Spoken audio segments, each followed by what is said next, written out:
Welcome in, Tiger fans, to another episode of Bayou Bengal Bites. It's Friday, July 14th, kind of in a dead month right now for sports. So we're coming up with topics. We're bringing you news. We're doing what we got to do. Tyler, how's it going? Yeah, it's definitely the off season. We had the MLB draft, we had the ESPYS going on, which continues to be an LSU takeover, and then we have SEC Media Days coming up, which will pretty much start the kickoff of the college football season. I know you and I are definitely eager for that season to start. I believe we have 50 days until the season starts. So stay tuned to the YouTube channel. Make sure you subscribe, hit that bell notification. We got some hype videos in the works for college football, LSU, and of course, we're going to continue to bring you all of our previews and game breakdowns. So let's get started with the LSU running back group. So, in continuation of our series going through position group by position group, we had the quarterbacks last week. We're starting with the running backs this week. It's a big room. Quarterbacks had three. The running backs more than double it. I have seven listed, and there's more guys on the roster. Just guys that probably won't be playing. But one guy that's no longer on the roster, and we'll start with him, is John Emery. Tyler, you think his time is done at LSU? It's the rumors are it's more off the field classroom issues. He just can't get his grades right. We're giving him time after time. I think it's just eventually he's going to call it quits. Yeah, I definitely think there's a lot of concerns, like a lot of questions too. The past couple of years have just been, are you going to be on the field or are you not going to be on the field? Coming out of high school, he was one of the top running back recruits. He was getting all this hype. He was going to be the next great running back. After we saw Clyde Edwards-Helaire, after that, we saw Ty Davis Price have a good season. And then we didn't see John Emery because that one season, the NCAA ruled him that was he was ineligible because of his grades, and then it carried on into the last season, 2022. We saw him in big games. The Auburn game, he had that big touchdown, which was the game-winning touchdown. Ultimately sealed the deal against Auburn. Then the Alabama game, he got the scoring going of that reception touchdown against Alabama. So the talent is definitely there. It's just, is he going to be on the field or not? And who knows at this point? And to answer your question, I have no idea. I don't know if you're going to see him or you're not going to see him. But if you do, this running back room is definitely filled with a lot of talent and a lot of experience. Yeah, let's go through some stats here. We'll start with John Emery. He had 375 rushing yards last season. Big number is he averaged 4.9 yards per carry.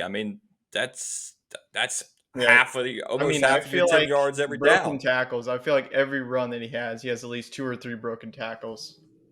He's very elusive and agile. And of course, he rounded out the year with 6 touchdowns. We'll start from the top. Your leading rusher for LSU, and actually ranked number 13 in the Pro Football Focus. Take that as you will. Just another statistics website. Josh Williams, 532 yards, averaged 5.5 yards per carry, with 6 touchdowns. Your number two guy was Noah Kane at 409 yards, averaging 5.4 yards per carry, 10 touchdowns. And we saw him primarily in the red zone. He was kind of their bruiser back that would get you those extra yards. And then Armani Goodwin, who was he's so explosive, uh, almost a little too explosive for his own body. He's been dealing with injuries ever since he's been at LSU. He played about half the games last season due to injury. 267 yards, 5.9 yards per carry. He leads the whole group, and he had 5 touchdowns. So, of course, we had Logan Diggs, transfer portal from Notre Dame last year at Notre Dame. He had 820 yards, 5 yards per carry, and 4 total touchdowns. So you've got some guys, freshmen, very talented Trey Holly coming in, and then Trey Bradford, who has, I believe, transferred in and out of LSU 3 times now. So we'll see where he fits into the room. But Tyler, let's start with Josh Williams. He a little bit of injury at the end of the season. Didn't play in the spring, but he's at the SEC Media Days come next week. How do you feel about him? Yeah, he's coming off of a phenomenal 2022 season. I would put him up there with any of the SEC running backs. He had a stellar season, and people forget this man is a walk-on. He was a transfer.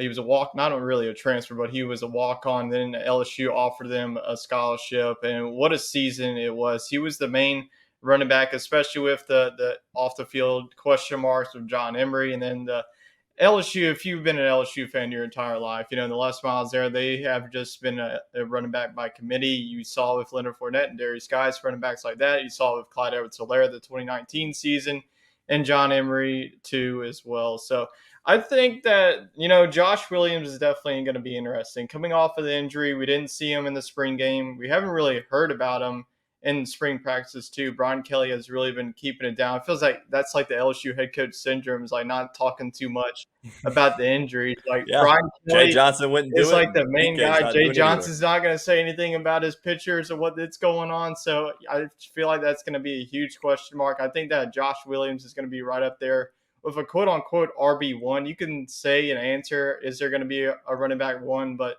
this is going to be a running back by committee. LSU has done this before. And I think that Josh Williams, if he's healthy, he could be potentially the best running back in the SEC this coming up season. I mean, I guess to put a number on it, I think Josh Williams is going to be number one on the depth chart, Yeah. right? You might not call him a true RB1 or the main bell cow type of guy like Clyde Edwards Hilaire was. I mean, Clyde played in 93% of the snaps in 2019, where now you've got guys to choose from.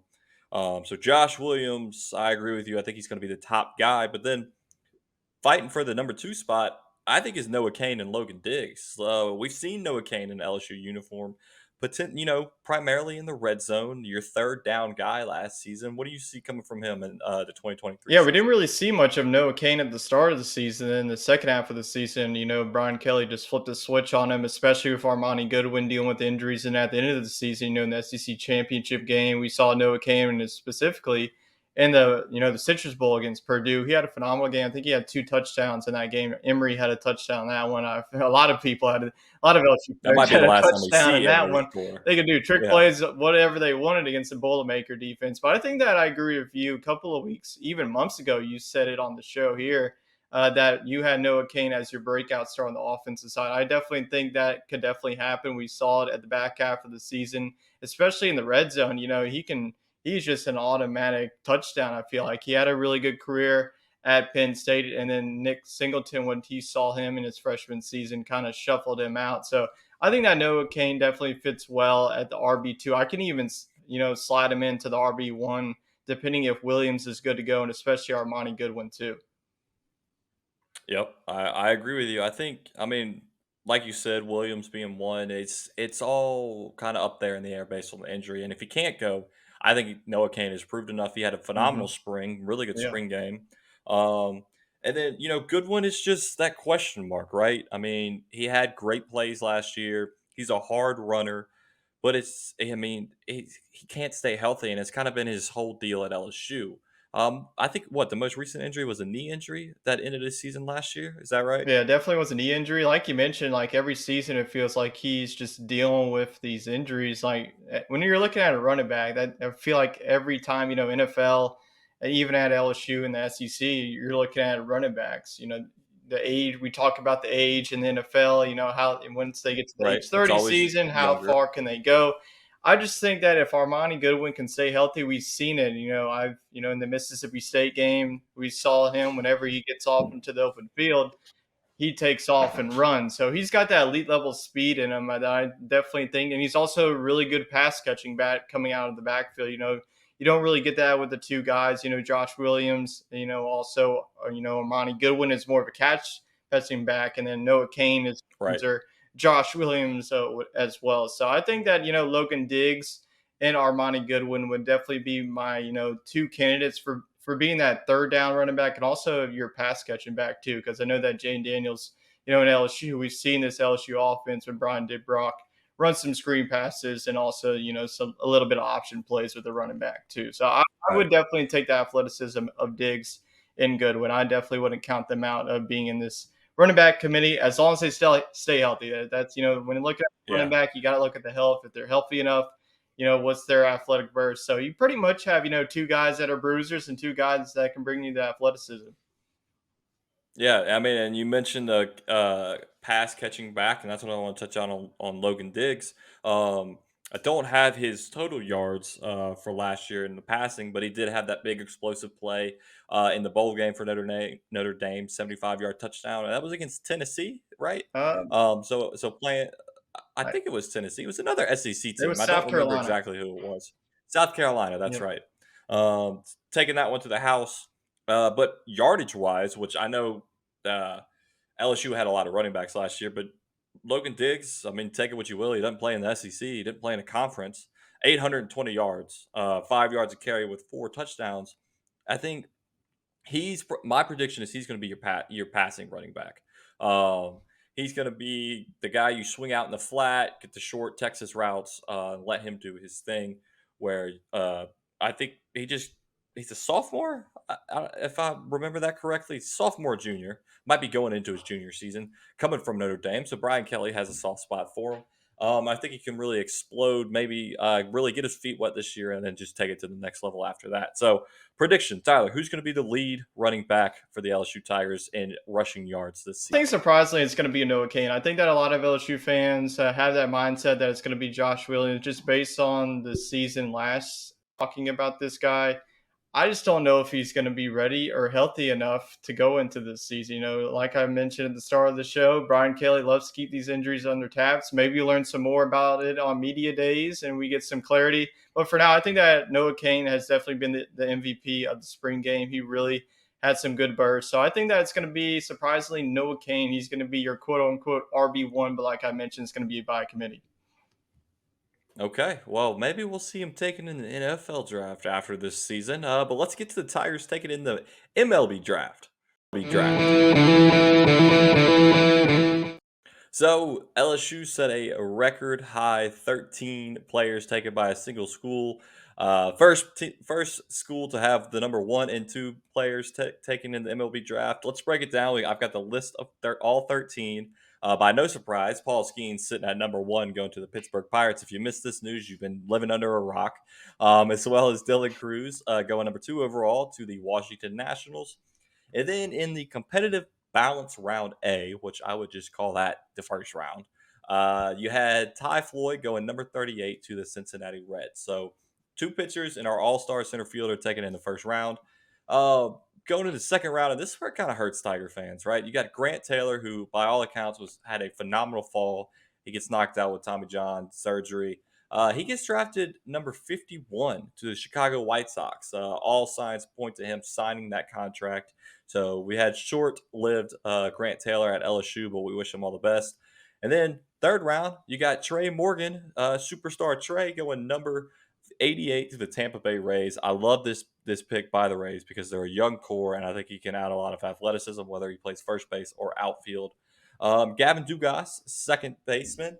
He goes in the sixth round, number 165 to the Washington Nationals. We'll touch on this afterwards. His contract, he kind of got screwed there being a senior. Um, Another guy who LSU fans hate to see him go because his season was cut short by Tommy John, and he was your bona fide closer before he got hurt. Pitcher Garrett Edwards, 11th round, number 333 overall to the Tampa Bay Rays. Hasn't confirmed if he's leaving or not. I would imagine he would. I mean, that's pretty good, high enough round. He's not going to pitch next year due to the injury happening so late in the season. So we wouldn't see him until he came back as a fifth-year senior, and I really don't think he's gonna risk that. Um, this one was a surprise to me because we didn't see him a lot this year, but he was our ace Friday night guy starting last year until he got hurt. Blake Money, 12th round, number 361 to the Baltimore Orioles. So good to see him get a decent draft pick there. And then Braden Jobert shortly after at number 365 in the 12th round to the St. Louis Cardinals. And then big boy Riley Cooper, 13th round, also to the Baltimore Orioles, number 365, joining Blake Money. So they got the Orioles got the slew of LSU pitchers. You look back to Big Ben McDonald, who is the Orioles' number 1 pick, and now you got 2 more pitchers going there. So to round out, Jordan Thompson, 15th round, number 460 overall to the Los Angeles Dodgers. Javen Coleman, also to the Los Angeles Dodgers, 10 picks later. And then, by everyone's surprise, including mine, Christian Little, 19th round, number 576 to the New York Mets. Christian Little has already said he's coming back to LSU. He's got unfinished business, and I like it. He had a pretty bad year last year. But get back to the mechanics. I mean, we know he's got the talent, and we'll see what he can do for the Tigers next season. So, Tyler, anybody jump off the page as surprising they were taking that late, taking that early? What are your thoughts? What are your thoughts? I did not expect Blake Money to even get selected, to be honest Me with you. You neither. know, it hasn't really been like the talent. We like joke about like it feels like every outing he gives up a home run, but it feels like he does. But I definitely think he has the stuff for it, and the transformation that he went through from his freshman season to his sophomore season. He was looking like Wild Thing his freshman season, and looking like a country boy from Nashville, where as he is. So Yep. I definitely think it's definitely a project. Christian Little would have been a project. We're happy for him to come back. Maybe he can figure it out. His first season at Vanderbilt, he was really good, and then after that, the command Just has kind of fell just been off. off Yeah.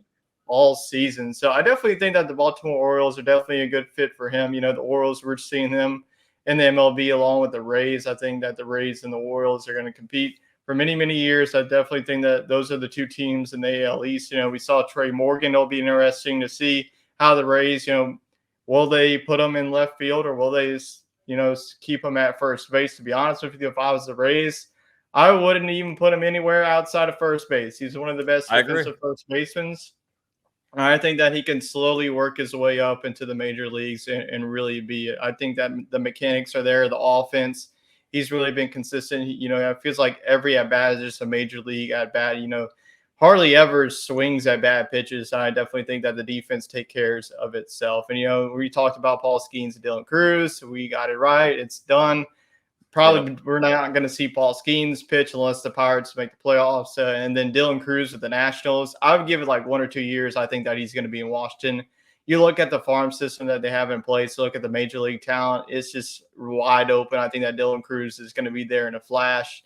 I definitely think, another surprise was Jordan Thompson, falling all the way down. Yeah, that I think shocked me too.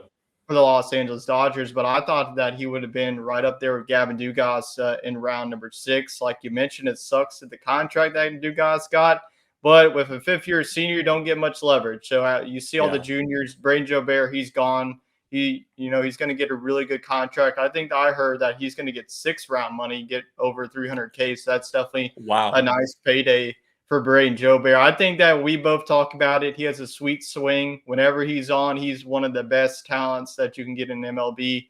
His defense, though, is going to have to improve at the next level. He had a little bit of inconsistencies, but all in all, it's a really good draft.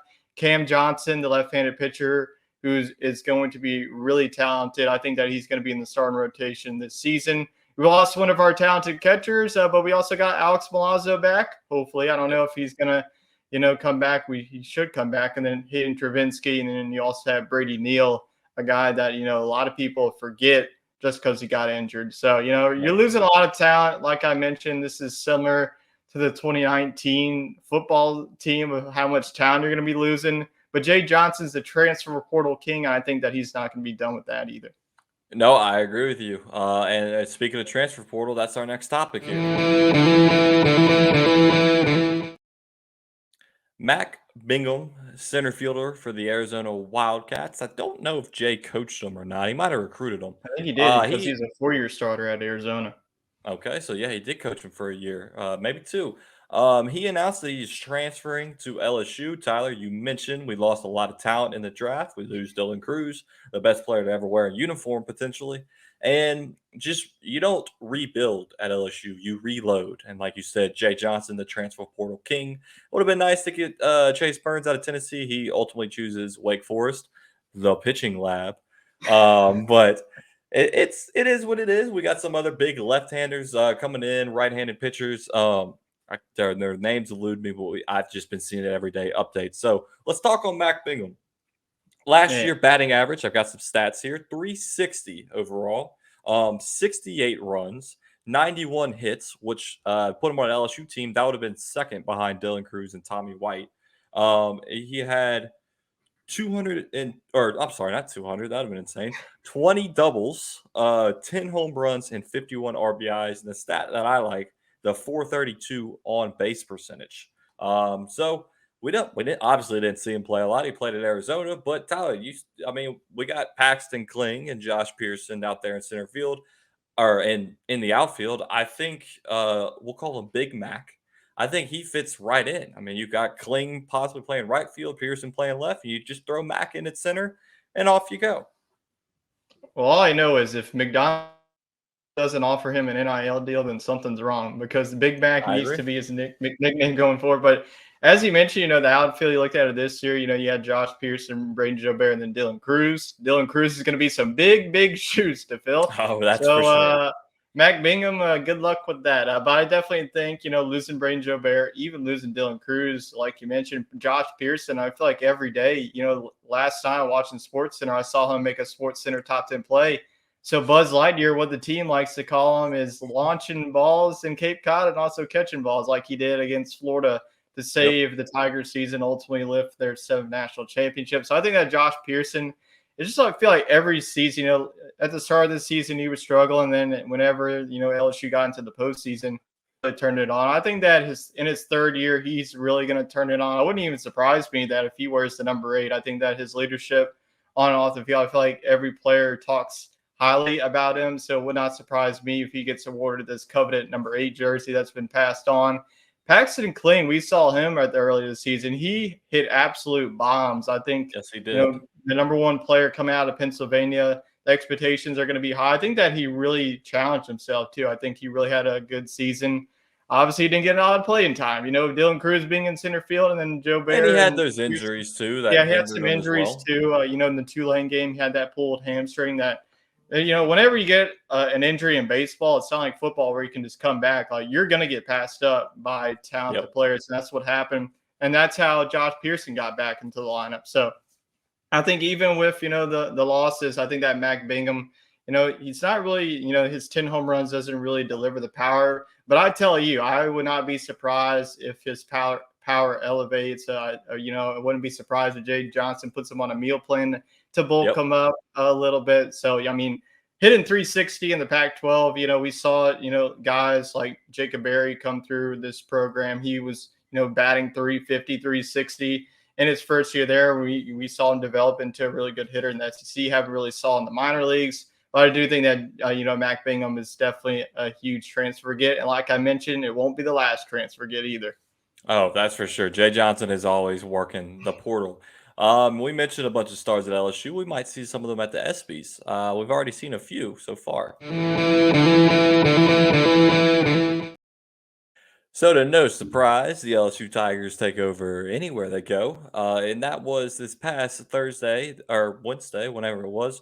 The Tigers took over the ESPY Awards show. I mean, it started off the night. You had Lil Wayne open the ESPYs, rapping his famous song of Millie, wearing a basketball hat with the national championship net attached to it. And then he also shouted out Angel Reese during that performance. So, there you go. Then you had LSU gymnast Livy Dunn announcing a few awards, showing the entire women's basketball team. And then you got Justin Jefferson in the NFL winning Catch of the Year. I believe it was Best Play of the Year in all sports overall with his one-handed catch against the Buffalo Bills during last year's NFL football season. And then wrapping things up, Angel Reese winnings Best Breakthrough Athlete. She battled some top names like Julio Rodriguez and Brock Purdy. So to see her win that was a very good boost for the program, and she finished it off getting the "You Can't See Me" as she walked off the stage. She actually beat out Caitlin Clark for that And award too. promising another natty. She did. So big shoes to fill there, Angel. But I think that's what we're all expecting. So, I mean, if you want to go to LSU, you're going to be a star, and it's proven by just the past few years. Look at what the athletic department has been able to accomplish. So, Tyler, are you surprised at all that LSU Tigers are in the limelight once again? At this point, I just ask, why not come to LSU? I mean, you Exactly. look at just look at the week MLB draft, the first program in history to have the 1-2 picks being teammates. Paul Skeens was a transfer. Look what he did. And then, Right. if you're a high school athlete, so you're going to the MLB, who wants to spend the minor leagues? You can up your draft stock and spend 3 years at Baton Rouge, one of the premier college baseball programs. And so, yeah, the ESPYS were taking over to start with Lil Wayne. One of my quotes was like, Livy Dunn was asked, like, well, this is just a normal day at LSU at that Yep. ESPYs. All Yep. this LSU town. You had Jay Jettis, had the whole entire women's basketball championship team there. So yeah, why not come to LSU? I mean, walking through the quad on any given Tuesday, you might see 14 all different all stars all around the sport. So if you're out there in the transfer portal, come to LSU. So around town news, let's hit it.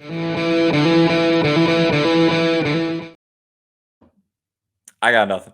Not too much happening. I mean, of course, we have the new Baton Rouge hockey team, not really associated with LSU, but I guess it is around town.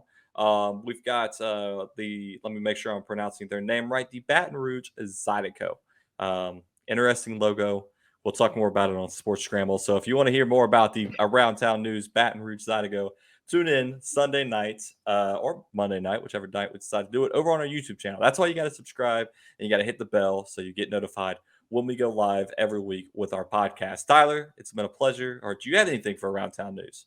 Yep, my only one is that SEC Media Day is coming up. Brian Kelly will That's kick true. it off. You'll have Jaden Daniels and Josh Williams will be there, so maybe we'll find out more from him. Maybe we'll get our Baton Rouge media reports out there. Hey, are you Yep. going to play this There season? you go. Maybe we'll see him for the Zydeco in the future. Hopefully not. But Uh, Tyler, it's been a pleasure. We'll leave everybody with a go Tigers.